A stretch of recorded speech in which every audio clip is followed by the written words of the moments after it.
That's Kevin there on camera and Paul working on another wonderful, wonderful dish for the Wild Harvest series. Well, he's giving a bunch of cooking tips. I give you lots of plant identification tips and local foraging, harvesting tips, but know something. You cannot learn everything you need to know to safely do any wild harvesting from this film. Read the books, go online and research, and most importantly, learn from a local expert. Find a local plant consultant, take their courses, take all the classes there are, learn from those so that you can, with 100% accuracy, positively identify the plant or the tree even that you're interested in and enjoy your own wild harvest.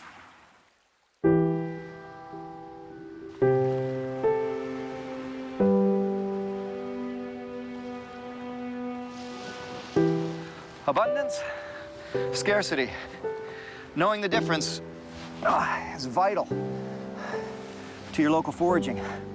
Understanding whether or not the species that you are after is widely abundant across the planet or just in that little pocket where you happen to find yourself. This is incredibly important so that you can harvest responsibly.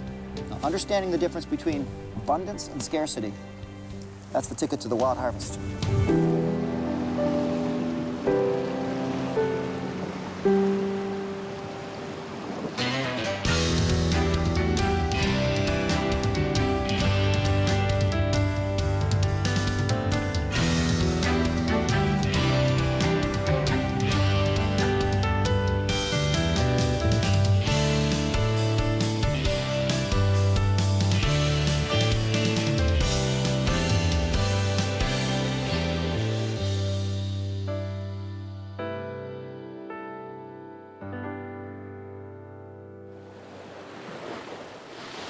So this is a pretty steep drop-off here. I see that. Incredible abundance in here. On the coast, people often say when the tide is out, the table is set. I've said that myself. So yeah, you wouldn't go hungry. Well, this looks fantastic. I mean, I know we're going after only 2 little guys today. Chitons. Chitons. And we're gonna look at gooseneck barnacles. Gooseneck barnacles, okay. Which are these ones. They're actually a crustacean, so they're more like a lobster or a crab than a mussel is. A mussel's a bivalve. Really? And with gooseneck barnacles, the part that you eat is actually the neck. So you want to get a barnacle where it's really quite long. And they are very slow growing. A barnacle that's that big could be 20 years old. Wow. I see that they look really healthy, right? You're not seeing patches that are dying off or don't look healthy. These are nice and firm. And also, I come back and I forage here all the time. So I know that this is healthy, right? And in fact, over the last couple of years, there's even been some new colonies starting out here. See, that's key. The fact that this is an area, a location specific, actually, that you are very familiar with, that you come back to. So you've set your own baseline of what's possible here, what's growing, what's not doing well. I think these are good ones because you've got some nice long necks. You've got a good vertical surface that it's easy. These ones too? Yeah, those ones too. It'd be easy for us to cut. Yeah, this does look like a good patch. So these are awesome. Yeah, so do you see how nice and big and full these are? Yeah, the necks are incredibly long. They're colonizer species, right? So there's a whole bunch of individuals growing together. These are really hard to harvest because you've got the big ones in the middle that you want to get, but you got to get at them. And to get at them, you've actually got to cut some of the ones around the edge. That makes sense. So if I pull that out a bit, Yeah. just gonna right at the base of the rock and almost kind of pry them off. Okay. Okay, so do you see, Les, how that's a really tight end? Wow, that is not what I expected them to look like. Oh, that's 2 of us. So that's a really nice one. You know what? We also need to determine what's a right amount. Now, Paul's going to work on a meal basically for the 3 of us. So what's a good amount of these to gather for that kind of meal? Because we don't want to over-harvest. I'd fill this bowl about halfway. A lot of these species, they're so nutrient dense, right? You don't need a lot to feel full. All right, Paul, you ready to do some work? Yeah. Let's get busy, buddy. Polycypus polymerus are typically found on the exposed coast and intertidal zones from Alaska to Mexico.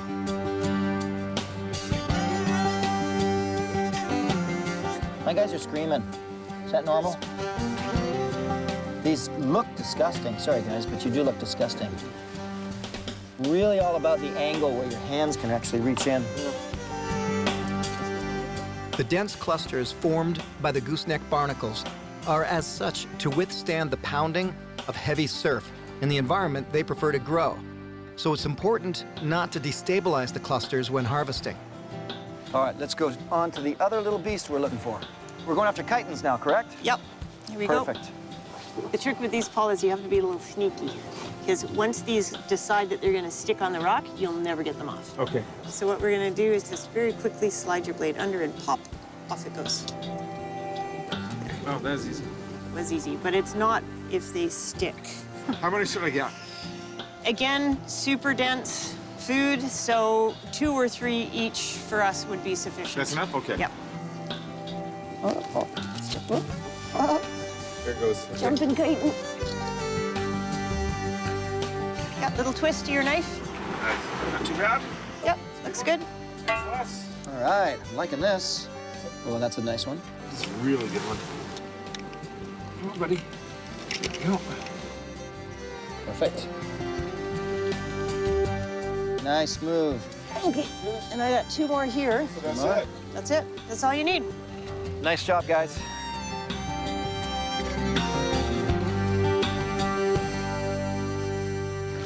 So the first course, I want to do sort of a riff on a ceviche. I'm thinking of the chitons for that, just to make a nice, light, hot summer appetizer.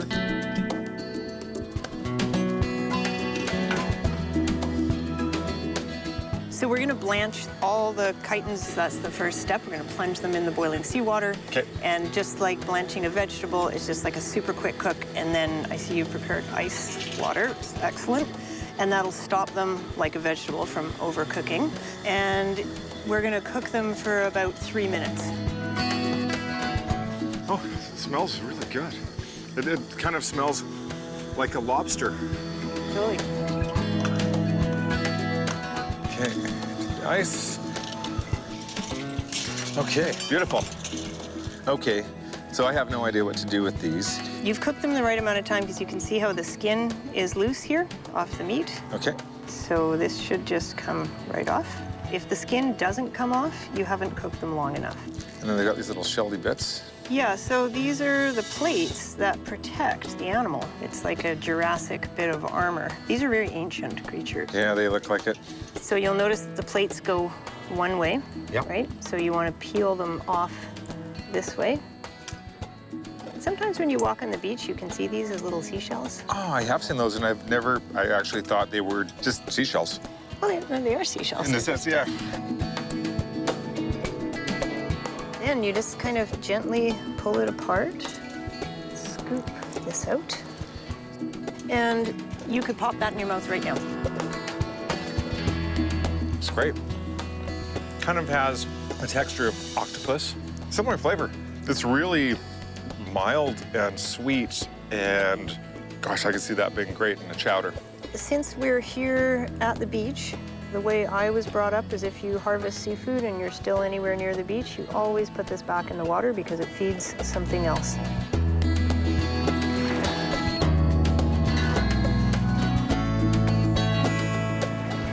Okay, I'm really excited to work with the chitons. I love the flavor, it's so familiar. I want to use them in a seafood salad recipe that I've made in the past. Dishes like ceviche are raw fish, but they're actually not raw when you eat them.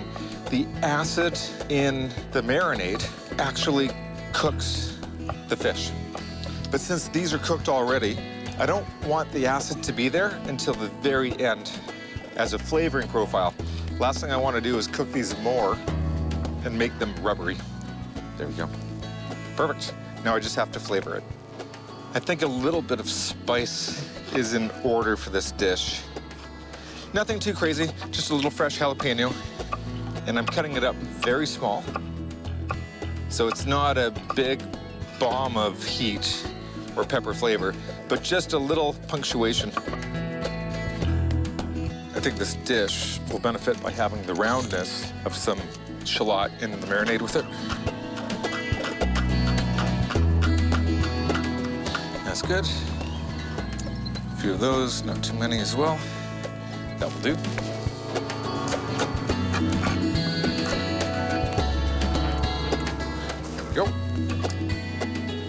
olive oil.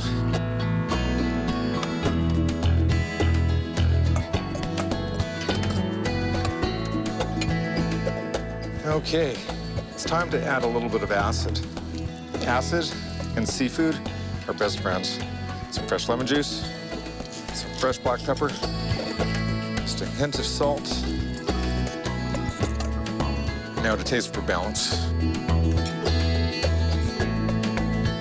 The balance is there, and the texture is almost like a clam. However, it is delicious. The salt level is correct. No sugar needed. It's time to plate this. Okay. Can't believe that I'm plating this salad here. It's absolutely a beautiful day. So I'm just cutting up some lettuce to add a little bit of color. And I just wanted to kind of resemble maybe some seaweed that's here along the beach. I'm not trying to make my cuts pristine, just something that's gonna add a nice color and feel to the dish. Yeah, time for the magic.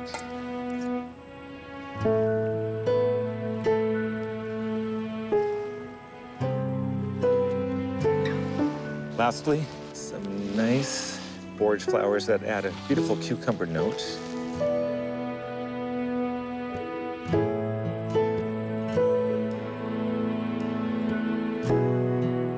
All right. Wow, what a work of art. So these are the chitons. The chitons, okay. This is just kind of a marinated seafood salad. So I worked with Fiona. She taught me how to work with these little guys, and they're quite simple. However, there's a mouthfeel to them, kind of like a clam, like a big clam when you cook it and it kind of tenses up. There's a texture there. Little calamari-ish. Mild. Mild, but it's all there.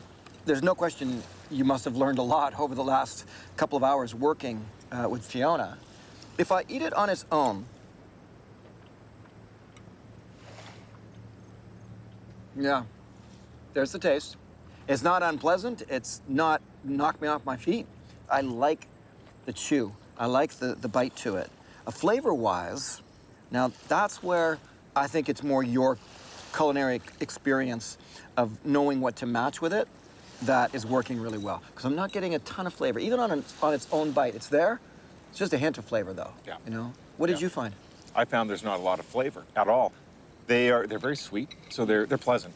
There's nothing fishy. There's nothing over the top. So for people who want a light flavored seafood, this is it. Oh, you're right. You know, if you had told me this was some kind of, I don't know, root vegetable that you chop, I would actually, I would believe you.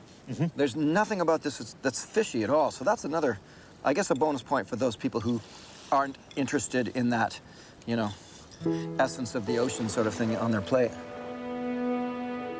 Well, thank you, man. I thought this was great. Would I want it this way again? You know what? The honest answer is no. I want to see what else you could do with it.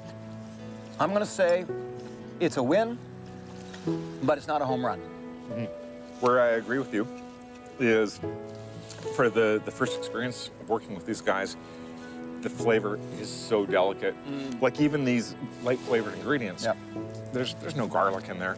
This is all just fresh ingredients. And even when you find that a green onion and a pepper are now the predominant flavor profile, Right. it means that really I have to take a step back and work with very light flavors to pair with it. All right, well, I'm looking forward to what's next. Thanks. That's delicious, actually. There absolutely are risks associated for heading out and enjoying the wild harvest, doing some local foraging. And a good example is this guy right here. This is poison hemlock. This is a plant that is a member of the carrot family. So you have to be really careful because you can eat carrots. There are wild carrots, such as Queen Anne's lace, that are absolutely delicious. But this is pretty much the most deadly poisonous plant, at least in North America. Let's take a look at it. First off, you take a look here at the stem. There's two things to notice. One of the dead giveaways, no pun intended, are the purple splotches on the stem.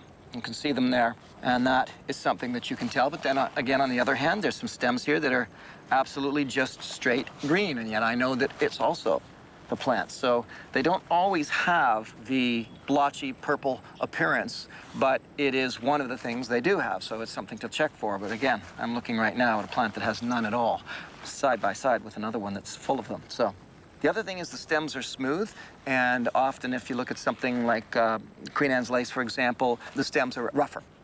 So you've got a smooth stem, purple splotches, and very much a carrot-like appearance to the leaves and the formation of the leaves. Looks a lot like a carrot. And then look at the top here. You can see these are, you would call them umbrella-shaped flowers. Trying to get down to the taproot. It's in the carrot family. Well, guess what the root looks like. There's your carrot root right there. The best way to do what I'm doing right now, which is positively identifying it with you, would be to actually have with me the members of the carrot family that you can eat, that are safe. So Queen Anne's lace, for example, or even just some carrots from the grocery store. Lay them out and then do your comparisons, because you can't be guessing at something like this, especially when it comes to a plant like poison hemlock or, say, mushrooms as well. So all of this has to be taken into consideration to forage locally or forage further afield safely. So this is kind of crazy, but this is actually more closely related biologically to a lobster and a crab than it is to a clam or a mussel. But that's critical, because if you have someone in your restaurant who is allergic to crustaceans, like crabs and lobsters, they can't eat this. Good to know. Okay, so this goes in the water. Yep. And then how long do we cook it?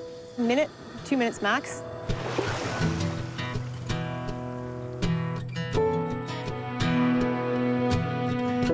All right, how's it feel? Does it feel like we're there? I think, Paul, this is perfect. And we've got our ice water here, same thing as the chitons. We're gonna put it right in.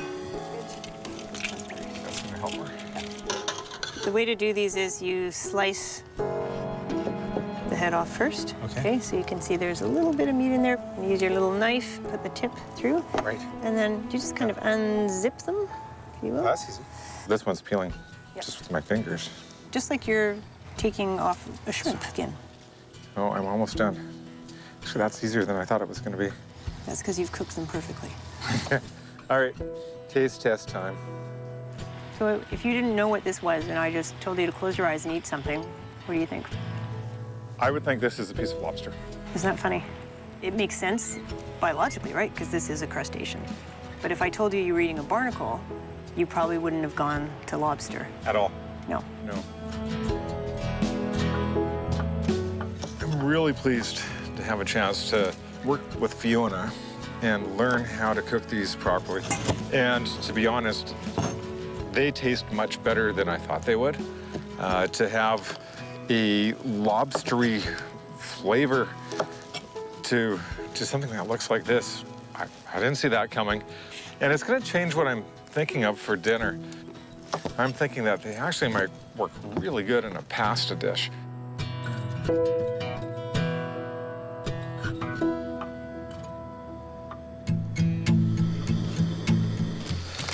I've got some nice shell pasta, which I think is a little playful.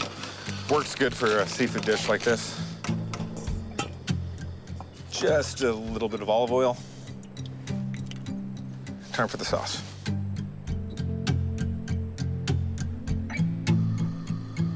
Melted butter. And now I'm just gonna add those mushrooms, saute them up. I want them to get a nice little caramelized flavor to them. Okay, that's just perfect. The mushrooms are slightly browned. Oh, it smells so good. Some heavy cream. And I'm just gonna let that stand. Okay, I've got these beautiful pea tendrils. Now those are gonna be really fun in this dish. They're gonna add some flavor, some texture, some color. So the thing that I'm perplexed with is how to make these guys look more appealing. They're interesting, no doubt about it, but I'm considering cutting them lengthwise. and we'll see what it's like once it's cooked in garlic butter. Oh, look at that. That's interesting inside. I'm gonna try and preserve that beautiful pink color that's been revealed. Now that I have these done, I have to finish the pasta. There we go. Almost there. Just want to flavor the butter with the garlic scape, and I want to cook the garlic scape at the same time. They're going to be a nice little garnish, but they're not the star of the show. Okay, time to put the peas in. I'm going to put these aside just to stay warm while I get these gooseneck barnacles going. I want to heat them. I don't want to overcook them, so I'm going very, very low heat. I'm gonna put the pasta on the plate, and by the time that's on the plate, these should be cooked just perfectly.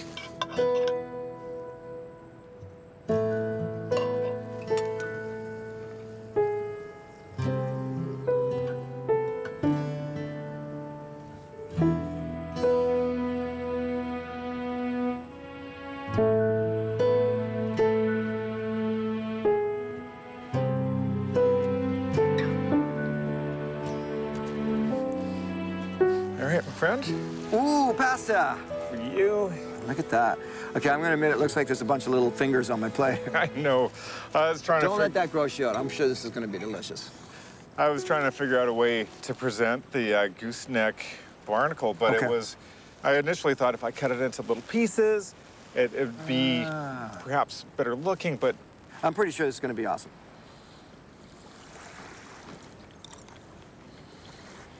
Mmm. Wow. Wasn't expecting that. It tastes a little bit like lobster injected with a bit of garlic butter, like, but into it. Not. I know the sauce is here, but I gotta try this again.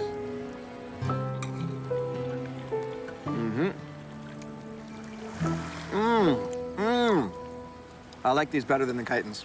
they've got more flavor. Yeah, they have more flavor. I like the texture. It was still a good dish, but this, yeah, that was maybe first base. This is, I think, a home run. Tons of flavor. And I absolutely do enjoy the flavor. Similar to lobster, if you will. I'm sure anybody who's a lobster lover will say that it's nothing like lobster or it's not as good, but I would argue that, well, it is as good. It's different. Yeah. Overall, both ingredients were easy to process. Both of them had familiar textures, familiar flavor profiles. And if anything, I think the importance of understanding how to harvest properly and sustainably, it's the perfect way to introduce me into these new ingredients. I think, abundance, it is dangerously in the eye of the beholder. You come upon an area because you're traveling, let's say, then you find a spot where there's a ton of wild edibles that you're familiar with and you want to harvest them. Remember that they may actually only be abundant right there and they may be denuded everywhere else. Or they might be just everywhere and it's fine to harvest them. So being able to come out to a place like this with someone like Fiona and enjoy wild harvesting ethically, responsibly, with someone who knows, it's a huge advantage. Discovering new, abundant, wonderful wild edibles. That is just the magic of the wild harvest.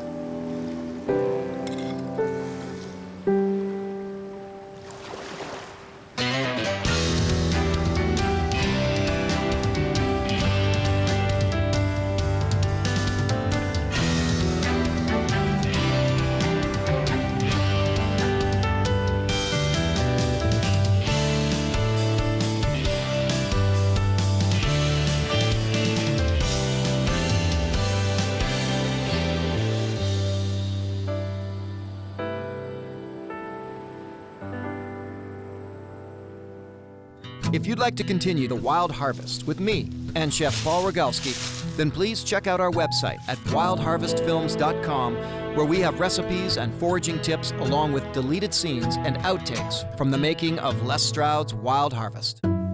Directly inspired by the series, Chef Paul and expert forager Les Stroud bring you the Wild Harvest Season 2 recipe book. highlighting all of Paul's dishes and complete with behind-the-scenes stories. It is available for $29.99. In addition, a DVD of this season is also available for $19.99. To order, please go to wildharvestfilms.com, Wild Harvest TV Show on Facebook, or Les Stroud's Wild Harvest on YouTube.